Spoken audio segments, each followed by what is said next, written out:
दोस्तों, आज मैं आपके सामने एक बहुत ही जबरदस्त हॉरर सस्पेंस थ्रिलर मूवी को लेकर आया हूँ। हालांकि मैं इस तरह की मूवीज को बहुत ही कम लेकर आता हूँ, लेकिन इंटरवल के बाद इस मूवी में जो ट्विस्ट और टर्न्स हैं और साथ ही इसकी कहानी को लास्ट में इतना अच्छा ओपन एंडिंग क्लाइमेक्स दिया है, उसी वजह से मैं आज इसे एक्सप्लेन करने जा रहा हूँ। मूवी का नाम आपको स्क्रीन पर देखने को मिल जाएगा, जिसको रोटेन टोमेटोज पर 86% की फ्रेश रेटिंग दी गई है। तो चलिए दोस्तों, शुरू करते हैं आज की ये एक्सप्लेनेशन। लेकिन आगे बढ़ने से पहले आपको क्या करना है, हमारी इस वीडियो को लाइक और चैनल को सब्सक्राइब करना है। तो मूवी की शुरुआत साल 1974 के ओरेगॉन शहर की बर्फीली सड़क से शुरू होती है, जहां हम ग्रे कलर की एक कार को देखते हैं जो धीरे से आकर एक सफेद घर के सामने आकर रुक जाती है।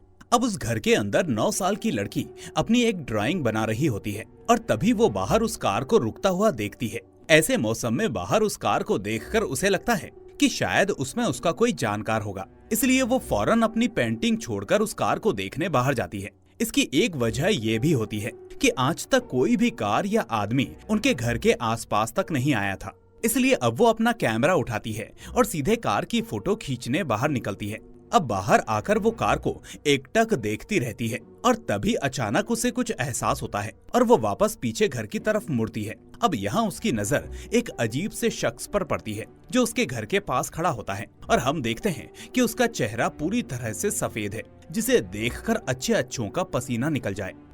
अब वो लड़की उसकी तरफ बढ़ती है और वो शख्स उसके सामने आता है। अब यहाँ उस आदमी की बातों से हमें पता चलता है कि अगले ही दिन यानी 14 तारीख को उस लड़की का बर्थडे होता है। तभी वो आदमी अपनी डरावनी आवाज में उससे कहता है, कॉन्ग्रेचुलेशंस, लॉन्ग लेग्स तुम्हारे बर्थडे की बधाई देने आया है। अब उसकी ये बात लड़की के दिमाग में गहरा असर डालती है, जिसके बाद ये सीन यहीं पर कट हो जाता है। खैर, इसके बाद हम 20 साल आगे का सीन देखते हैं, जहां FBI के हेडक्वार्टर में सभी एजेंट्स की जरूरी मीटिंग चल रही होती है। अब उन लोगों की बातों से हमें पता चलता है कि असल में ये चर्चा एक सीरियल किलर को लेकर हो रही है, जिसने कई मर्डर्स कर दिए हैं, लेकिन अभी तक वो पुलिस के हाथों नहीं लगा है। अब उस मीटिंग में हम ली नाम की एक लड़की को देखते हैं, जो बहुत ध्यान से सभी की बातों को सुन रही होती है और साथ में इसी बीच वो अपने विचारों में खोई भी रहती है, यानी वो ये दोनों काम एक साथ कर रही होती है।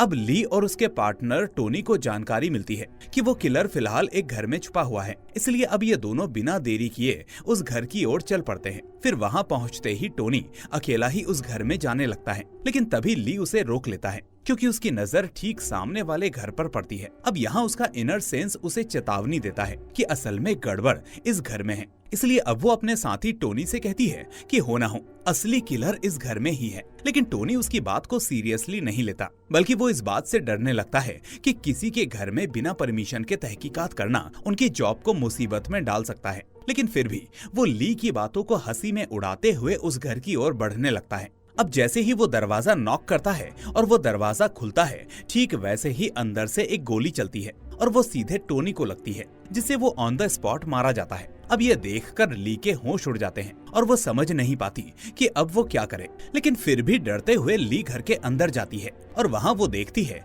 कि किलर एक जगह पर चुपचाप बैठा होता है, मानो वो ली का ही इंतजार कर रहा हो। इसके बाद हम देखते हैं कि ली उसे अरेस्ट कर लेती है और फिर पुलिस स्टेशन ले जाती है। अब FBI के नियमों के चलते ली की साइकिक टेस्टिंग होती है, जहां उसे स्क्रीन पर 2 सेकंड के लिए अजीब इमेजेस दिखाई जाती हैं और इसमें उसे बताना होगा कि उन इमेजेस को देखने पर उसे क्या याद आता है। अब ये टेस्ट एक आम आदमी के लिए बहुत ही मुश्किल होता है, लेकिन फिर भी हम देखते हैं कि इस टेस्ट में ली को पूरे मार्क्स मिलते हैं और वो पास हो जाती है, जिससे पता चलता है कि उसके पास किसी तरह की सिक्स्थ सेंस है। अब ली की इस खासियत को देखते हुए उसे अपने सीनियर एजेंट कार्टर और एजेंट रिबेका के साथ एक अनसुलझे केस पर काम करने का मौका मिलता है। इसके बाद ये लोग अपने काम पर लग जाते हैं और फिर उस केस से रिलेटेड जगह के लिए निकल पड़ते हैं। फिर हम देखते हैं कि अब उनकी कार एक घर के सामने आकर रुकती है, जहां कार्टर उसे बताता है कि इस घर में मार्टिन फैमिली रहा करती थी, जो कि स्वभाव से काफी अच्छी फैमिली थी। लेकिन अभी 2 महीने पहले अचानक इस घर का आदमी पागल हो गया,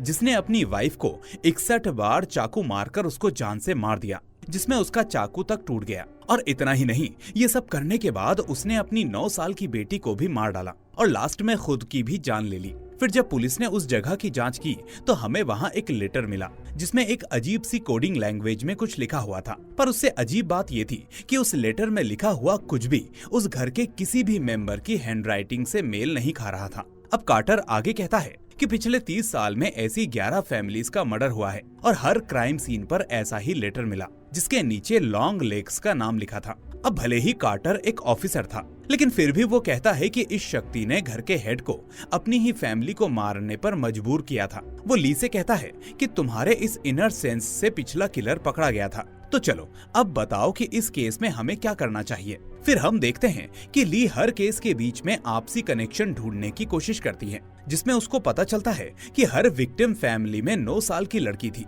जिसका बर्थडे 14 तारीख को था और मर्डर या तो उससे 6 दिन पहले या 6 दिन बाद हुए थे, सिवाय 1965 वाले हत्याकांड के जो उसी 14 तारीख को हुआ था, यानी ना तो उससे पहले और ना ही उसके बाद। इस तरह अब ली अपनी तहकीकात शुरू करती है और इसी बीच उसे पता चलता है कि लॉन्ग लेग्स का लेटर क्राइम सीन पर मिला, लेकिन मर्डर के वक्त वो वहाँ मौजूद नहीं था। वो पता करती है कि पहला हत्याकांड 1965 में बर्जर फैमिली का था जो 14 तारीख को हुआ। फिर हम देखते हैं कि रात को ली और कार्टर एक बार में जाते हैं जहां ली उससे कहती है कि किसी भी घर में जबरदस्ती एंट्री नहीं की गई और मुझे लगता है कि फैमिली हेड के अचानक पागल हो जाने के पीछे जरूर कोई ना कोई वजह होगी। लेकिन अब हैरानी की बात यह है कि घर में ऐसी कोई भी चीज नहीं मिली। वो कहती है कि जबकि दूसरी तरफ अगर लॉन्ग लेग्स ने ये मर्डर किए हैं तो उसे घर में मौजूद रहना पड़ेगा और उसके लिए प्री प्लानिंग चाहिए। लेकिन murder weapon, kitchen knife, hammer, shotgun सब घर के ही थे, यानी सीरियल किलर अपना वेपन साथ लाता है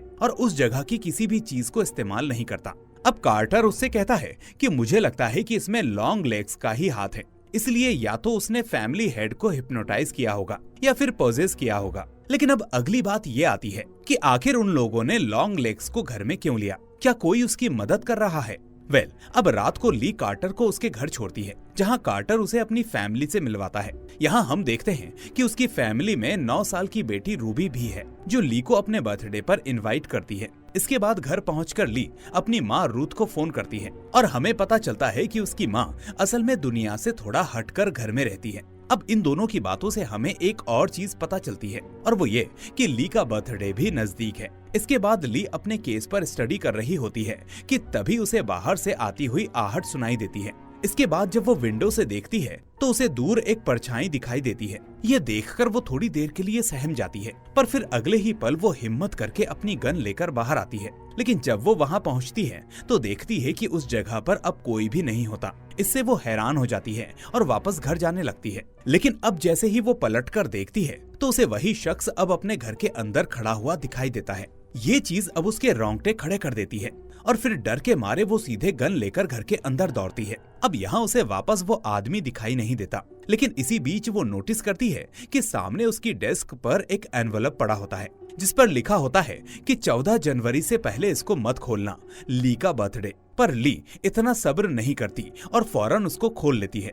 फिर वो देखती है कि उसके अंदर एक ग्रीटिंग कार्ड है जिस पर 9 लिखा है और साथ ही उसमें कोड लैंग्वेज में कुछ लिखा होने के साथ साथ हैप्पी बर्थडे भी विश किया गया होता है। अब ली देखती है कि ये कोड उसी लेटर जैसा है जो क्राइम सीन पर मिला था, यानी ये लेटर भी लॉन्ग लेग्स ने ही लिखा है। इस तरह अब ली उस कोड को डिकोड करने लगती है और फिर उसे पता चलता है कि लॉन्ग लेग्स ने उसे एक धमकी दी है और उस धमकी में उसने कहा है कि अगर ली ने FBI को अपना सिक्स्थ सेंस कहां से आया ये सब बता दिया तो वो उसकी माँ को मार देगा। अब ये पता चलते ही ली बहुत परेशान हो जाती है, लेकिन वो ये बात किसी से शेयर नहीं करती। फिर अगले दिन पुलिस को एक घर में पूरी फैमिली की लाशें मिलती है, जिसके बाद खबर मिलते ही ली उस क्राइम सीन पर पहुंच जाती है। फिर वो देखती है कि लॉन्ग लेग्स ने वहाँ भी एक लेटर छोड़ा है। अब क्राइम सीन से उसे पता चलता है कि ये हत्याएं असल में 1 महीने पहले हुई थी और उस वक्त ये फैमिली ट्रिप की तैयारी कर रही थी कि उस फैमिली में 9 साल की एक लड़की का बर्थडे 6 दिन बाद यानी 14 तारीख को था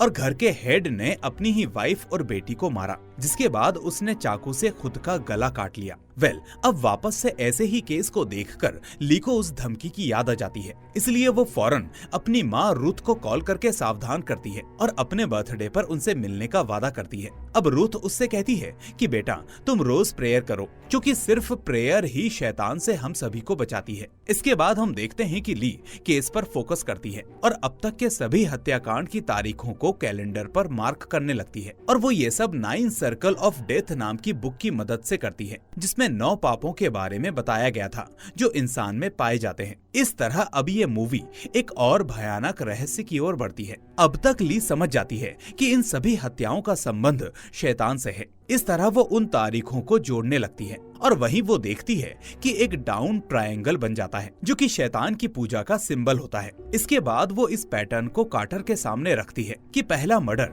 1965 को 14 तारीख को हुआ था, जबकि उसके बाद के आगे के सभी मर्डर 14 तारीख से 6 दिन पहले या बाद में हुए। लेकिन अब मुझे पता है कि इस डेविल ट्रायंगल को पूरा करने के लिए आखिरी मर्डर 14 तारीख को ही होगा। इसके बाद ली आगे बताती है कि उसने लॉन्ग लेग्स के सभी लेटर्स को डिकोड किए हैं और उसने काफी चीजों का अंदाजा लगा लिया है। वो कहती है कि अब तक जितने भी ऐसे केसेस हुए हैं उनमें से कैमरा फैमिली का हत्याकांड सबसे खास है, जो कि 1975 में हुआ था, और ऐसा इसीलिए क्योंकि ये एकमात्र ऐसा मामला है जहां 9 साल की कैरी बच गई, क्योंकि उस वक्त वो अपने स्कूल में थी। अब ली कहती है कि मुझे अंदाजा है शायद कैरी ने लॉन्ग लेग्स को देखा हो। तो इस पर कार्टर पूछता है कि इन आंकड़ों में 13 का क्या मतलब है, लेकिन ली इस चीज से अनजान होती है और अभी उसे इसका मतलब पता नहीं होता, पर फिर भी वो कहती है कि शायद ये 13 तारीख है जो कि 3 दिन बाद आने वाली है। अब ये सुनकर कार्टर बताता है कि वो कैरी नाम की लड़की अभी भी जिंदा है और पिछले 20 सालों से वो वाटर रॉक असाइलम में दिन गुजार रही है। चलो उससे जाकर मिलते हैं। लेकिन अब ये दोनों सबसे पहले कैमरा फैमिली के फार्म हाउस की तरफ चल पड़ते हैं, जो कि अब देखने में शमशान बन चुका होता है। तो इस तरह जब वो फार्म हाउस में जाते हैं तो वहाँ उन्हें एटिक में जमीन पर एक क्रॉस दिखाई देता है, जिसके नीचे बंद बक्से में एक डॉल होती है। अब वो ये देखकर हैरान हो जाते हैं कि डॉल असल में कैरी जैसी दिखने वाली डॉल होती है, यानी दूर से भी कोई देखे तो उसे पता न चल पाए कि ये कोई डॉल है या असली इंसान। अब वो उस डॉल को फॉरेंसिक लैब में ले जाती है, जहां डॉक्टर उसको ठीक से इन्वेस्टिगेट करता है। इसके बाद डॉक्टर उन्हें बताता है कि कैनवास को ब्लीच करके इस डॉल को बहुत ही खूबसूरती से बनाया गया है। वो आगे कहता है कि ये डॉल इस हद तक असली बनाने की कोशिश की गई है कि इसको बनाने वाले ने इसके सिर पर इंसानी बाल लगाए हैं। साथ ही उसे उस डॉल के सिर में एक अजीब सा मेटल बॉल मिलता है, यानी उसका दिमाग जो अजीब तरह से वाइब्रेट कर रहा होता है। फिर हम देखते हैं कि जैसे ही ये वाइब्रेशन ली सुनती है तो उसको एक विजन आने लगता है। वो उस विजन में देखती है कि मिरर के सामने कैरी की डॉल है और उसके ठीक सामने लॉन्ग लेग्स जो उसे तैयार करने में लगा होता है। वो देखती है कि लॉन्ग लेग्स डॉल को काले कपड़े से ढककर कुछ अजीब सा मंत्र पढ़ रहा होता है, और उसी टाइम पर अचानक उस डॉल की आंखें चमक उठती हैं और ये देखते ही ली का विजन टूट जाता है।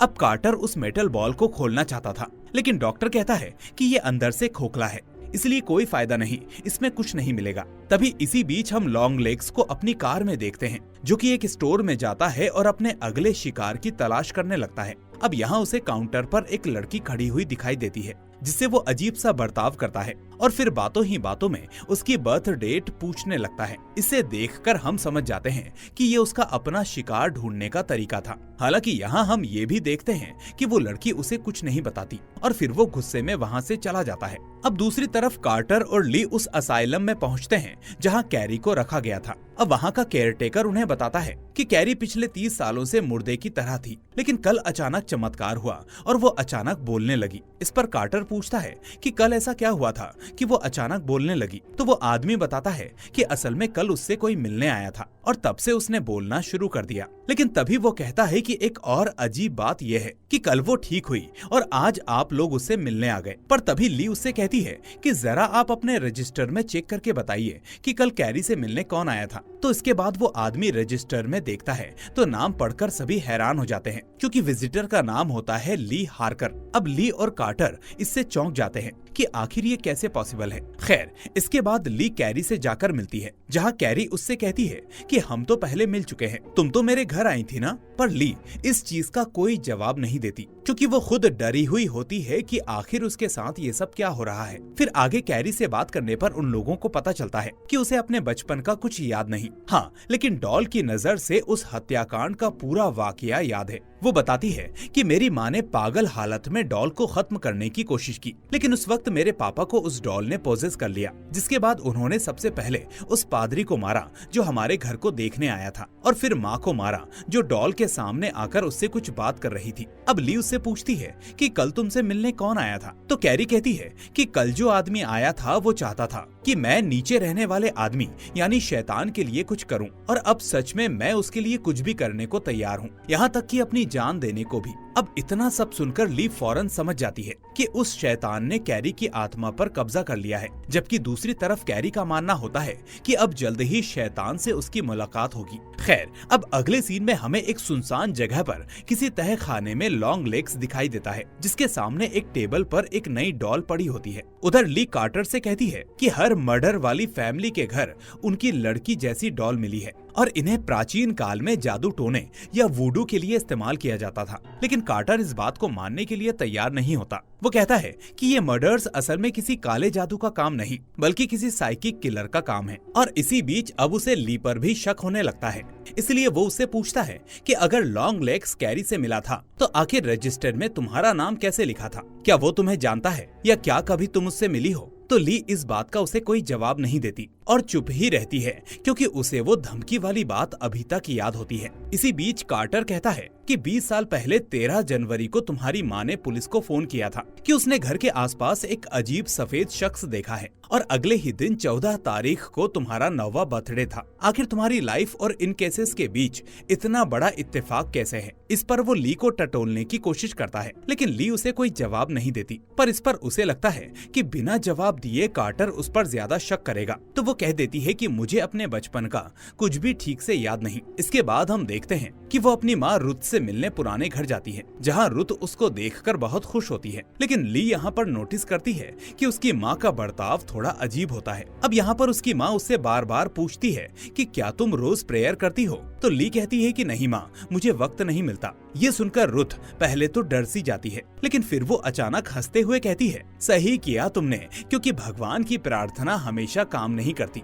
इसके बाद ली किचन में खाना बनाने जाती है, तो बेसमेंट से उसे एक कॉकरोच निकलता हुआ दिखता है। अब उसे देखते ही ली को वापस से अजीब से विजन आने लगते हैं, जिसमें उसे अपना 9वां बर्थडे दिखता है, जब उसकी माँ रुथ ने एक अजनबी को घर के आसपास देखा था। अब ये विजन देखने के बाद ली अपनी माँ से पूछती है कि माँ, उस दिन ऐसा क्या हुआ था कि तुम इतनी डर गई कि तुम्हें पुलिस को फोन करना पड़ा? अब ये सवाल सुनकर रुथ इस बात को टालने की कोशिश करती है और बस इतना कहती है कि अगर मैं नहीं होती तो आज तुम जिंदा नहीं होती, इसलिए वो सब भूल जाओ। इसी बीच वो ली का ध्यान बटाने के लिए कहती है कि तुम्हारे बचपन की चीजें वैसी ही रखी हैं जैसी पहले रखी थी, तुम चाहो तो देख सकती हो। तो ये सुनकर ली अपने रूम में जाती है, जहाँ उसे लॉन्ग लेग्स की पुरानी फोटो मिलती है जो उसने बचपन में क्लिक की थी। अब उस फोटो में सफेद लॉन्ग लेग्स को देखते ही उसे डीमन के विजन्स आने लगते हैं, जिससे वो डर के मारे कांप उठती है। इसके बाद ली को याद आता है कि उस दिन लॉन्ग लेग्स ने रुथ से कहा था कि मुझे तुम्हारे घर बार बार आना होगा। अब वो उस फोटो को कार्टर को दे देती है, जिससे कार्टर समझ जाता है कि ली बचपन में लॉन्ग लेग्स से मिल चुकी है। फिर उधर बेसमेंट में हम लॉन्ग लेग्स को देखते हैं, जो अपनी आखिरी डॉल बना रहा होता है, और फिर वो आखिर में वहाँ से बाहर निकलता है, मानो जैसे कि वो पुलिस का इंतजार कर रहा हो। वहीं कार्टर अब उस फोटो को डिपार्टमेंट में सर्कुलेट कर देता है, तो वो फोटो सभी पुलिस वालों के पास पहुँच जाती है, और फिर इसी बीच पुलिस उस फोटो के बेसिस पर उसे अरेस्ट कर लेती है। इसके बाद उसे पुलिस स्टेशन लाया जाता है, जहाँ इंटेरोगेशन में वो अपना नाम कोबेल बताता है। अब पुलिस उससे पूछती है कि क्या तुम ही लॉन्ग लेग्स हो? तो कोबेल कहता है कि मैं सिर्फ ली से मिलना चाहता हूँ, क्योंकि 20 साल पहले जब मैं उससे मिला तो उसके मुंह से पहली बार लॉन्ग लेग्स शब्द निकला था, और अब कल उसका बर्थडे है, इसलिए मुझे उससे मिलना है। तो ऐसा कहकर वो हैप्पी बर्थडे का सॉन्ग गाने लगता है, और ये क्रीपी मोमेंट देखकर वहाँ मौजूद सभी लोगों के रोंगटे खड़े हो जाते हैं। और इसी दौरान कोबेल के बैग से पुलिस को कुछ नोटबुक्स मिलती हैं, जिनकी हैंडराइटिंग क्राइम सीन के लेटर से हूबहू मिलती है, लेकिन ये कोई ठोस सबूत नहीं होता कि उसने ही वो मर्डर्स किए हों। हालांकि इससे एक चीज तो साफ हो जाती है कि कोबेल शैतान की पूजा करता है, लेकिन ये चीज भी असल में कानूनन अपराध नहीं है।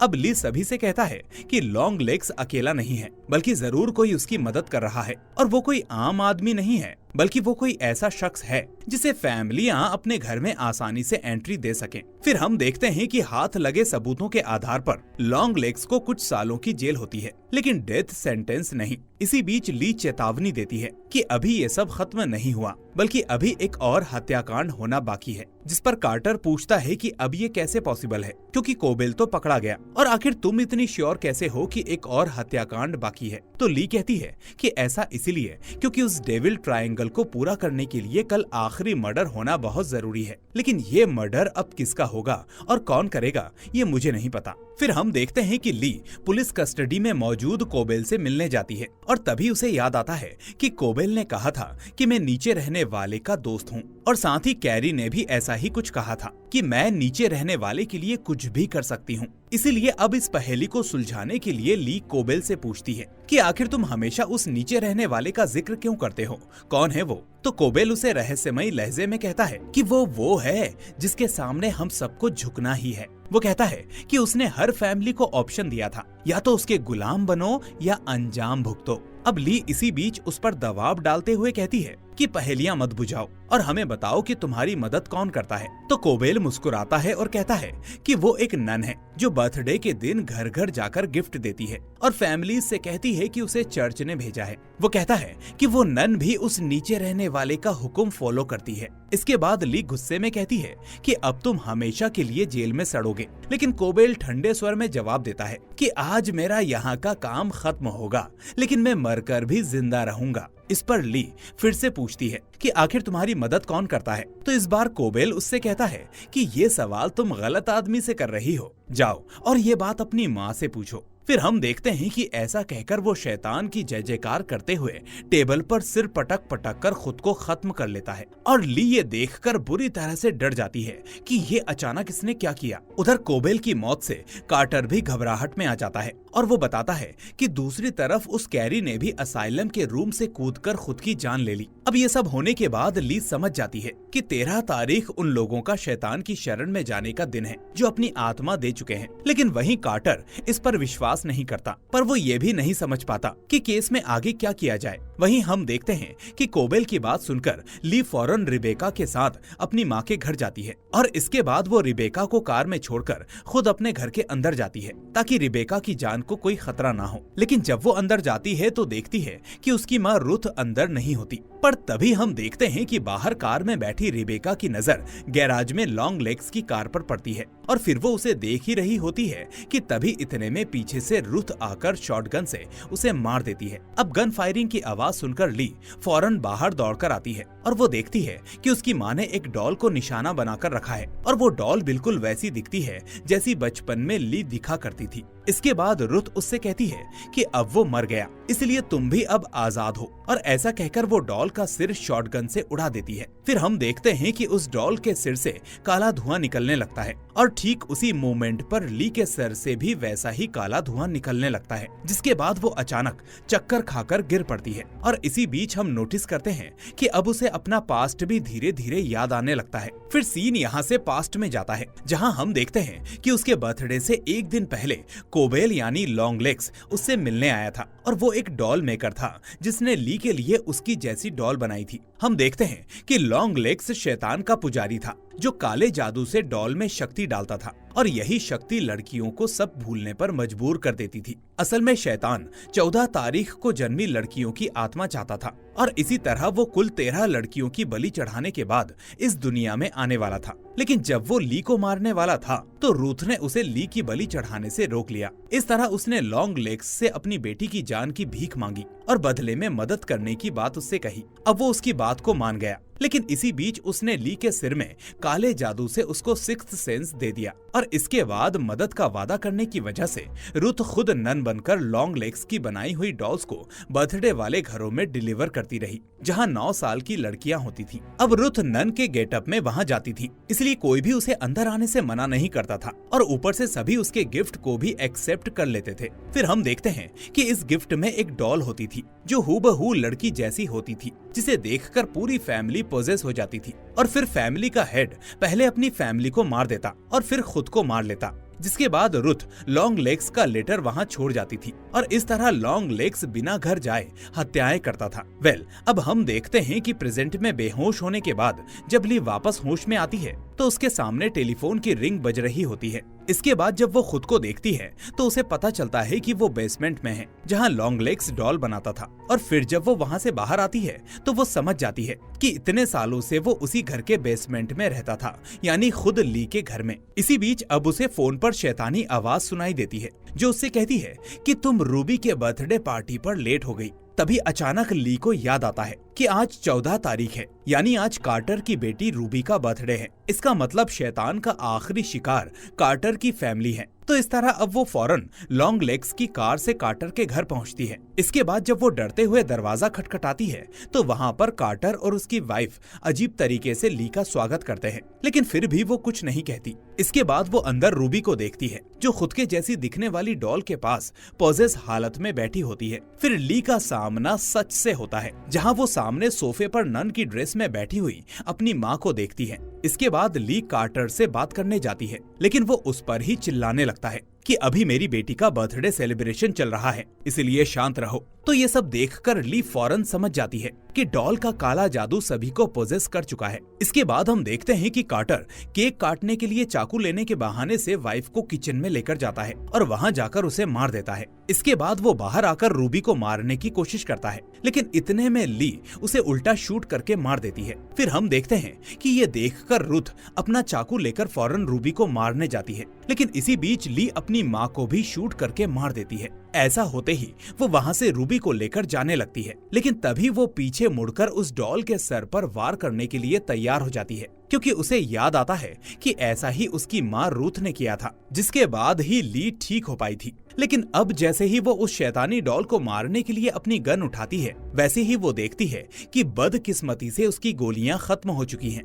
लेकिन तभी अचानक उसके कानों में लॉन्ग लेग्स की आवाज गूंजती है जो उससे कहता है कि हैप्पी बर्थडे ली। और ये आवाज सुनते ही हम नोटिस करते हैं कि ली उस डॉल को एकटक देखती रह जाती है। तो क्या इस बार डॉल ने उसे पोजेस कर लिया? क्या ली अब रूबी को मारकर डेविल ट्रायंगल पूरा करेगी, या आज उसका नया जन्म हुआ है, या फिर क्या वो लॉन्ग लेग्स की जगह लेकर शैतान की उपासना और हत्याकांड को आगे बढ़ाएगी? इसी सस्पेंस के साथ ये शानदार मूवी यहीं पर एंड हो जाती है। तो दोस्तों, आपको क्या लगता है कि ली ने ये चक्र तोड़ दिया है, या फिर अब वो खुद पोजेस होकर रूबी को मारने वाली है? अपना जवाब मुझे कमेंट में जरूर बताएं। लेकिन उससे पहले इस वीडियो को लाइक करके अपने दोस्तों के साथ शेयर कर दें, और साथ ही अगर आप नए हैं तो चैनल को सब्सक्राइब करके नोटिफिकेशन बेल को भी दबा दें ताकि कोई भी वीडियो आपसे मिस ना हो। तो चलिए दोस्तों, अब मैं मिलूंगा आपसे अगली ऐसी ही शानदार धांसू मूवी के साथ। टिल देन अपना और अपनों का ख्याल रखिए।